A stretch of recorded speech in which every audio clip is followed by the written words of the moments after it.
ibang lake na naman ito na makikita natin.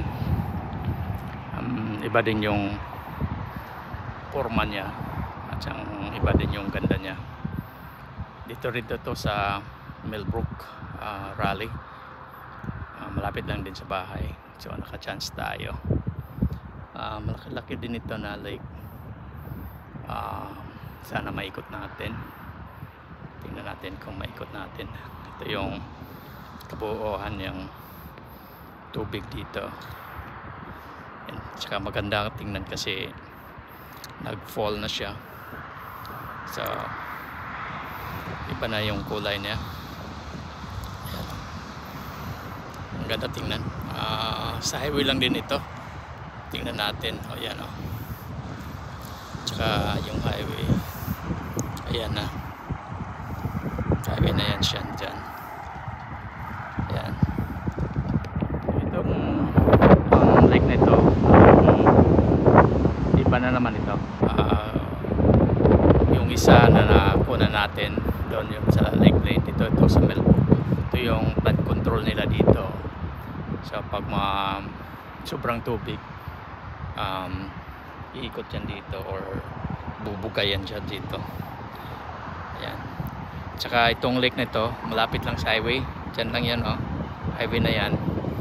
Kaso minsan lang tayo maka-off, kaya hindi tayo makapasyal dito. Doon tayo nagpa-park. Tsaka doon na yung highway. Tsaka ito yung ikutan niya. So konti siyang elevated, pero ang ganda tignan. May upuan pa kung kailangan mo mag-rest. Tsaka maganda ngayon kasi fall, so makikita mo yung iba't ibang kulay ng dahon sa nakahat sa kahoy. Ayan. Tsaka ito yung lake, linaw, malinis yung tubig. May mga ducks din dito. Ayan. Ikutin natin, tingnan natin kung maikot natin ito. Tsaka marami ding nag-walking dito. Ikot lang natin. Ayan o, nag-walking. Ayan.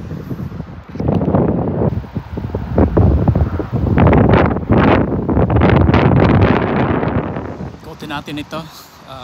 Lapad-lapad din ito. Tsaka magandang area.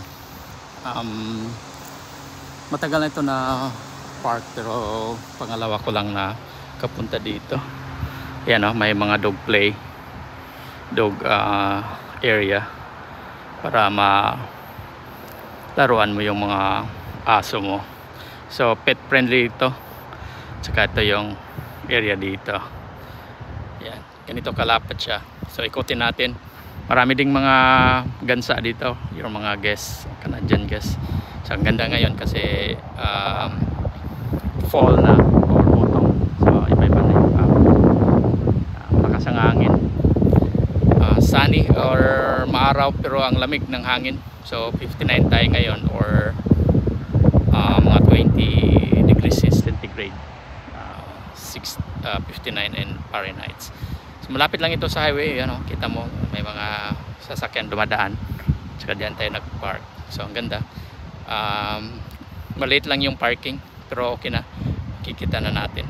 Tsaka diyan marami pa ring nag-walking dito. Ayan o. Ayan dyan. Ang ganda. Yung dog playground, ayan o, may mga aso na naglalaro. So pwede ka magdala ng aso dito. At saka pwede mo maglaro dito ng aso mo. So dito yung area na ikutin natin. Ayan o. So dyan o. Hindi masyadong tao ngayon nag-walking kasi Friday. So baka bukas weekend marami ng tao dito. Yan, ikutin natin ito para makita nyo yung ganda ng area. At saka dyan tayo dumaan. Ano. So may nag-walking dito. Ganda. Ganda talaga. At saka paganda yung landscape niya, yung slope. Ito, malapit na natin maikot. Ito yung area. So malapitan. So malapit tayo sa tubig. Puntahan natin yung tubig. Yan o. Ang ganda tingnan. Lalo na yung kulay ng mga dahon. Kasi fall na ngayon or autumn sa British English. Tingnan natin, palapit tayo. Marami din itong mga gansa. Timing tayo na maganda yung weather, kaya nakapasyal tayo ngayon. Ayan o, daming gansa dito. So malapit tayo dito sa tubig. Ayan. So ganito, ito yung area, ayan, sa lake. Maraming lake dito.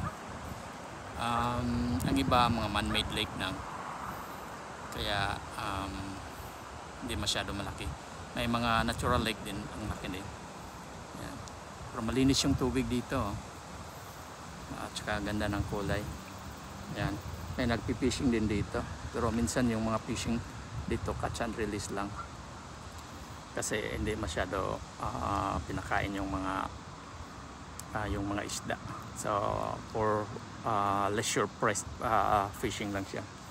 Ayan, so dyan tayo, ikutin natin yan mamaya. Yan, dyan tayo. Saka may mga upuan pa dito pag pagod ka na. Yan, so maganda talaga tingnan dito. Maganda magpasyal dito, lalo na pag off. Pwede ka mag walking,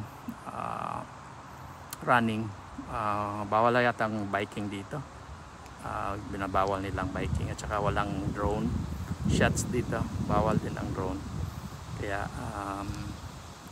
video lang dito sa cellphone or sa camera. Yan, so, ang ganda tingnan, no? Dami ding mga guest, Canadian guest dito. Ang dami mag walking o nagja-jogging dito. Tsaka pwede din pa lakad-lakad. Tsaka pet friend dito, may mga laro ng mga aso. Yan, so ang ganda dito kung maka-chance ka ng off day. So pwede ka mag-lakad-lakad dito. Yan, tsaka yung tubig, ang linis. Ang linis ng tubig. Tingnan natin dito, palapit tayo. Ang ganda ng kulay ng mga dahon ngayon, oh. Paiba-iba na. Ito yung Shelly Lake Lane, dito sa pa rin, malapit sa bahay, sa Raleigh. So ayan po, ayan, may nakuha tayong hero ng laki. Ayan. Fishing din yung iba na yun. Ayan. Ano pa yun? So, ayan o, may malaking ibon. Tingnan natin mamaya. Ayan o, may ibon, heron or egret. Ayan, fishing din yan. Hanap ng makain, isda.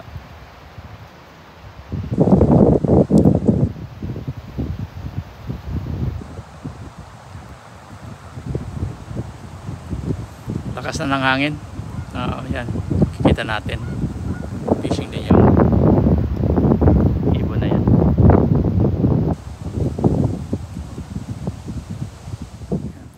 Ganda siya tingnan. Lalo na ngayon na fall. So ganda niya tingnan. Yan, dami ding mga ibon dito. May mga heron, tsaka egret. Yan. So ikutin natin to. Shelly Lake dito pangalan. Dami kasing mga lake dito. Minsan lang ako nakapasyal dito pag ano ako, pero ngayon maganda kasi when fall, so maganda yung kulay ng mga dahon sa kahoy. Tsaka mainit, sunny day, pero malamig yung hangin. 55 lang tayo ngayon. Ayan o, sikutin natin. So, at saka pwede ka mag walking at saka running dito. Tsaka pet friendly pa rin siya. Pwede ka magdala ng aso. May mga dog playground dito. Yan.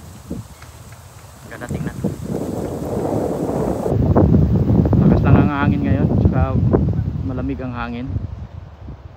Kaya maganda mag-walking. Naka-jacket din ako ngayon. Yan. Ang ganda oh.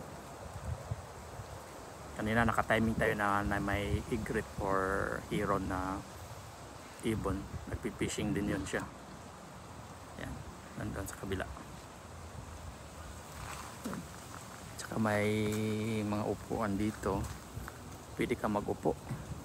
Tsaka mag-muni-muni. May table din. So pwede ka magdala ng pagkain. Siguraduhin mo lang na ang pagkain mo or yung basura linisin mo pagkatapos ng kumain. Ayan. Maganda siguro dito sunset. Ayan. Ikotin natin. Doon pa tayo sa kabila. Ito yung pathway nila. Tsaka ang ganda oh, may tulay para maikot talaga yung buong lake. So punta natin. Maraming nag-walking dito. Tsaka ito may barrier kasi bawal yung sasakyan. Pwede at wheelchair pwede na. Yan oh, ganda. Ganda siya tingnan. May tulay dito. So ikutin natin. Yan. Tsaka ganda yung mga dahon na ngayon. Tsaka ito may mga walking na mag-running dito. So nagkalahati na tayo. So ganito ito yung pathway dito na pwede mo walking or running. Tsaka maganda din yung mga kahoy. Dami pang mga kahoy. Yan. Maganda din pag-maintain dito. Yan. Ganda. So maikot na natin ito. Layo din itong ikutan. Isang ikutan. So nakalahati na tayo. Ito yung pathway. So may nagwo-walking at saka nag-running dito. Saka makita mo yung mga kahoy ng gandang tingnan. May mga birds din dito. Dami din. May nakita ko kanina na sign. May active bald eagle para dito. Pugad nests. So may mga bald eagle para dito. Kaya pala bawal yung drone kasi madisturbo yung eagle, bald eagle. So nakalahati na tayo. Pero okay pa rin. Ganda mag walking dito. Tsaka hindi mainit ang panahon. Tsaka kung mainit man summer, may mga kahoy naman. Kaya hindi ka initan masyado. So ganda talaga, all weather. Kung kuwan na siguro pag mag snow kasi bawal dito maglakad kasi delikado mag walking. Puno ito ng ice itong daanan, kaya bawal kung mag snow. Sinasarado nila. May nag-maintain naman dito yung Parks and Recreation.